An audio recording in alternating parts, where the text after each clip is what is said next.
শ্রাবষ্ঠীতে এক দরিদ্র ব্রাহ্মণ দম্পতি একটিমাত্র উত্তরীয় বস্ত্র ছিল। একজন ঘর থেকে বের হলে অপরজন বের হতে পারতেন না।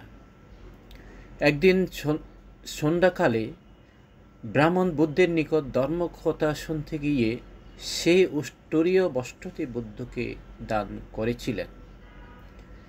সেই ধর্মসভায় কুশলাবতী প্রসেনজিৎও উপস্থিত ছিলেন। তিনি ব্রাহ্মণের উদারতার পরম পুলকিত হয়ে তাকে প্রচুর পুরস্কার দিলেন। ভিক্ষুরা ব্রাহ্মণের দানের কথা আলোচনা করলে বুদ্ধ এই গাথায় তাদের উপদেশ প্রদান করলেন।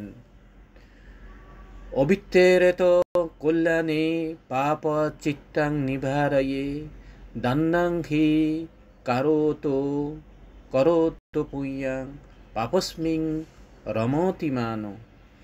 অর্থাৎ যখন মনে পুণ্যকর্ম অনুষ্ঠানে প্রবৃত্ত হয় তখনও সেটি সম্পাদন করা উচিত, নতুবা বিলম্বে মূল উদ্দেশ্য হতে ভ্রষ্ট হয়ে চিত্তের মলিনতা উৎপন্ন হয়।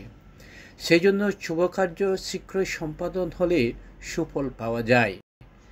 মনে যদি পাপচিন্তা উৎপন্ন হয় সেটি সর্বশক্তি প্রয়োগ করে নিবারণ করা উচিত, কারণ কর্মের ফল হবে কি না হবে এরূপ সনিগ্ধ চেতনায় পুণ্যকর্ম সম্পাদনে মন উদ্দেশ্যভ্রষ্ট হয়ে পাপকর্মে রত